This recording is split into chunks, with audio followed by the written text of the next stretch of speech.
What's going on, Mega Blocks? My name is Lego Strife, and welcome back to Mega Man X4. In the last episode, we basically took down Web Spider and Slash Beast, only getting one armor part, but we're going to be continuing on forward here to Split Mushroom Stage.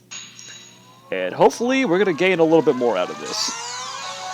He occupies the laboratory and will attack whoever visits there. For Split Mushroom Stage, as you can see here, we're up on a rotating staircase, and it's pretty trippy, not gonna lie. You're gonna notice a bit of a pattern when it comes to Split Mushroom Stages, at least. So that first part, you notice we were like a rotating staircase, and this one is kind of like a weird obstacle part. And now we've got this vertical segment, with a lot of bugs and plantation and a bunch of things just trying to kill you. Also, you'll notice those little orange gates there. They will attempt to close you off, and it'll make it... every time, those things freaking close, it's like... I think they're gonna close my fucking toes on, and I keep holding my toes every time I look at it. But as the stage goes on here, you'll notice more of the patterns taking place, and you'll also notice a lot more newer things that we haven't seen in the game so far, like these little crushing bots here. They take a lot of your health away if you're not careful. But with some well-timed maneuverability, you should be okay. It's nothing impossible.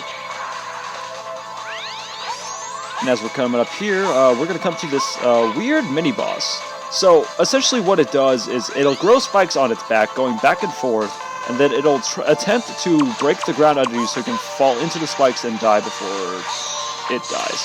I used the Ground Hunter on this part because I believe it's weak to it. I'm pretty sure it is. I'm not too clear on that. But I just do that just so that way it follows the ground and I'm able to get a pretty decent shot at it. However, here I'm not the greatest at it. And as you can see, yeah, right there, it just melts its health. But for whatever reason, I thought going down into spikes was a really good idea to try to shoot it. And as you can see here, I start kind of dipping myself just a little bit over. But it's alright. In the end, I actually figured out a way. And God, was I close. Oh my God. I'm going to try to make this a little bit more of a thing now, the whole post-commentary thing. And as you notice here, it's going to be the same thing as the first part of the stage, but it's a different color palette and you got different things chasing you. It's really weird. And coming up here, you have a bit of a trial to endure in order to get this heart tank. However, you just gotta wait until that's at a right point, just jump off it, go on top, and you should get it just fine. And you got a bunch of these drilling enemies trying to collapse shit under you. And in this vertical segment here, instead of just having ladders right away, we have an elevator surrounded by plantation and the works.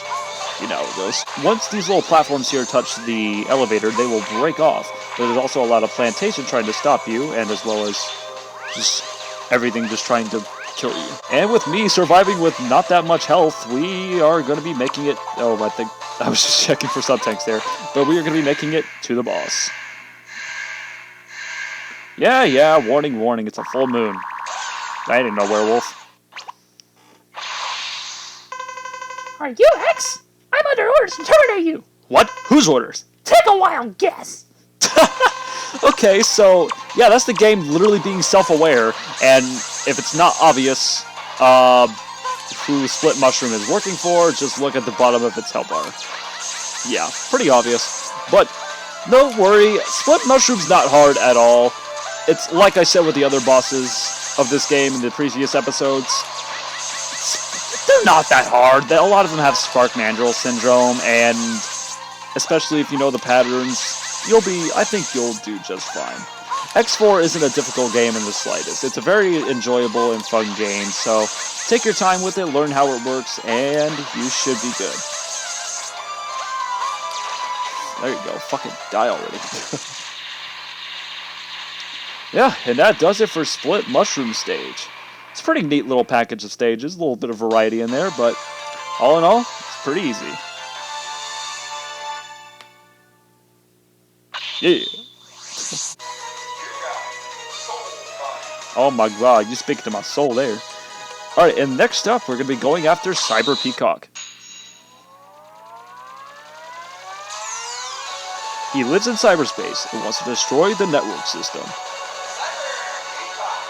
So with Cyber Peacock system, we are actually in a very, very, very high security system like lab. And as you notice, we are using the Soul Body to get past these weird electric security bot things. And these first two parts are going to be pretty easy, but usually it's the third one that fuck people over, and that's understandably so. And if you do really good with these parts, you'll also get the collectibles. Like there, I got the heart tank. And if you do good on the next part, I believe you get a sub-tank, and then after that I think it's an armor part.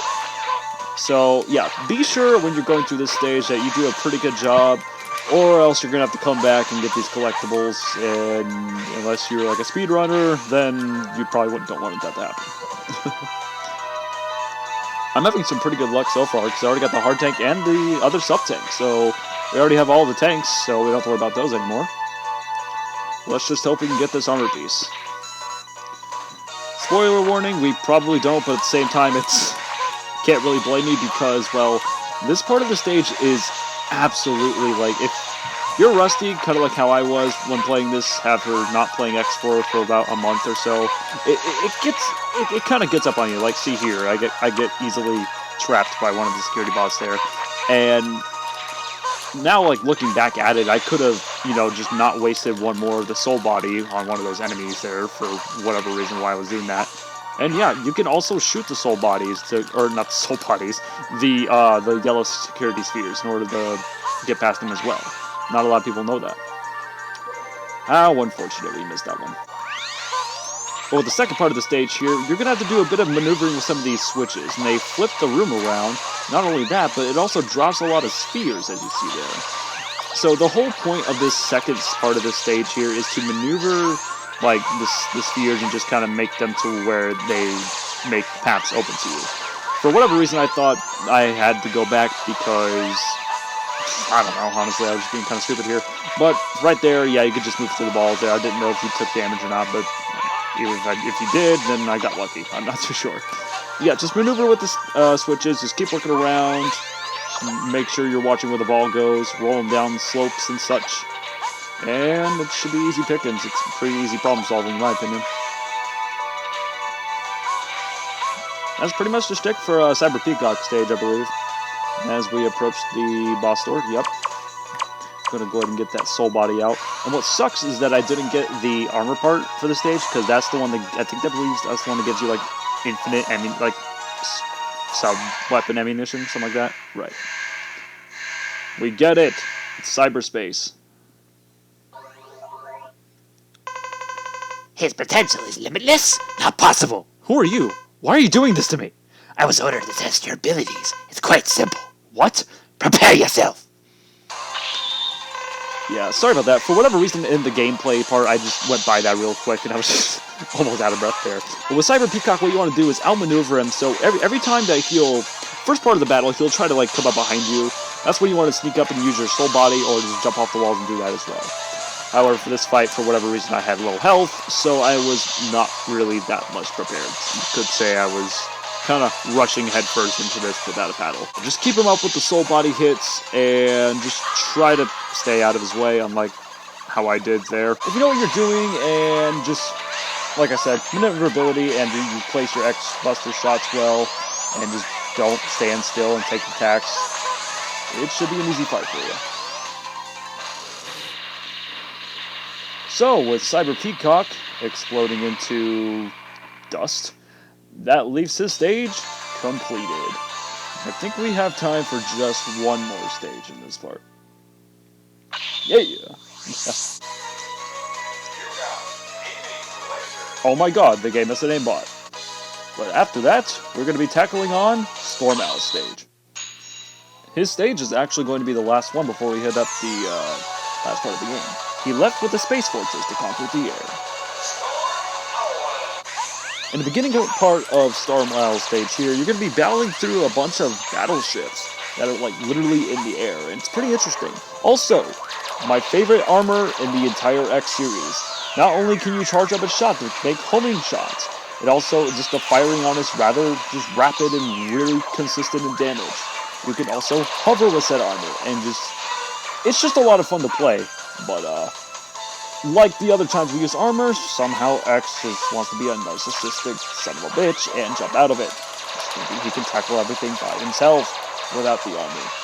But, either way, it's a really fun armor, and personally it's my favorite. Okay, so right there, you want to get that hard tank right before that UFO even thinks about trying to do its like death laser blast. And X, for the love of God, stay in your goddamn armor suit. For the lasers, if you miss that heart chain, you would just have to come back and try it again, but it's best to try to get as much of the collectibles as you can the first time around, just in case there are any, like, surprise bosses. And X, for the love of God. Okay, nap time, and that's another thing I like about this stage.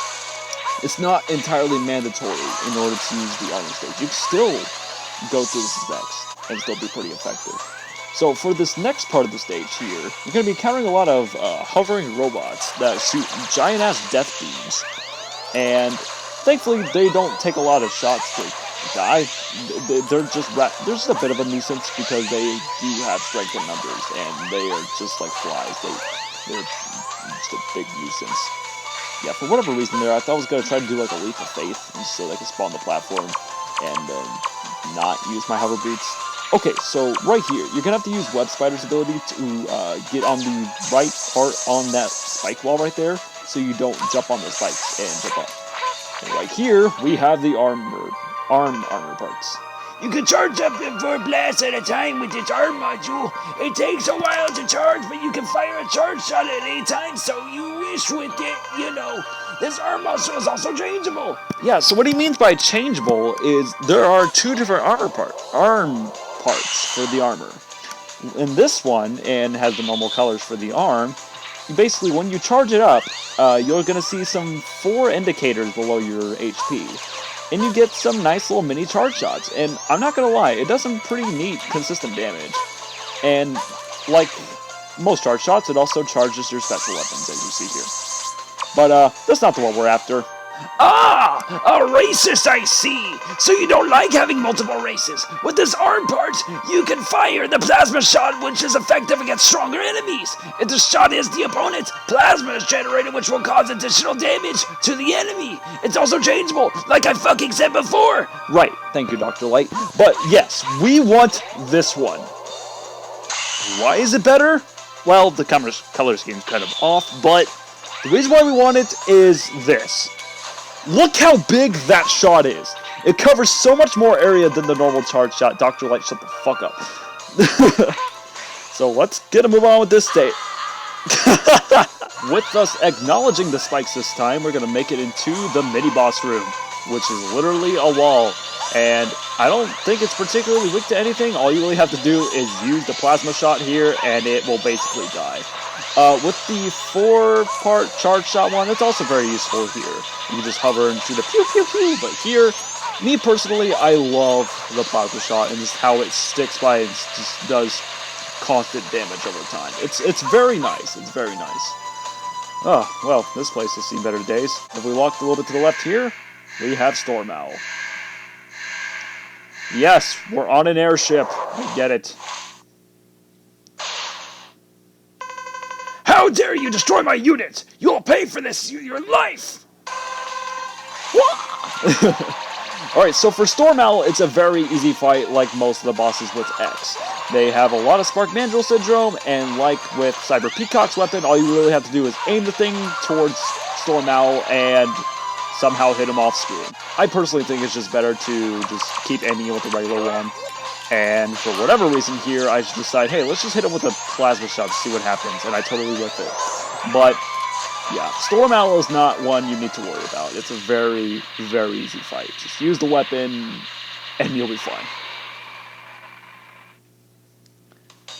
And with that, brings Storm Owl's stage to a close, and the end game in our sights. Thank God. Well, double the cell clone means double the trouble. Oh, creepy music.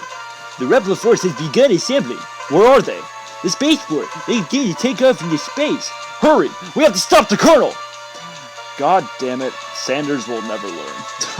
Alrighty, well, that's gonna leave off for this episode for now. So next time on Mega Man X4, we'll be going around doing the Collect-A-Thon like we always do, and hopefully trying to gain some fucking closure for once, because you know what? I want to play one of these goddamn games and finally get some goddamn closure. Because, you know, that's how a story goes, man. That's how you write a fucking story. The beginning, rising action, get that motherfucking climax, get that fallen action, and fall on your face!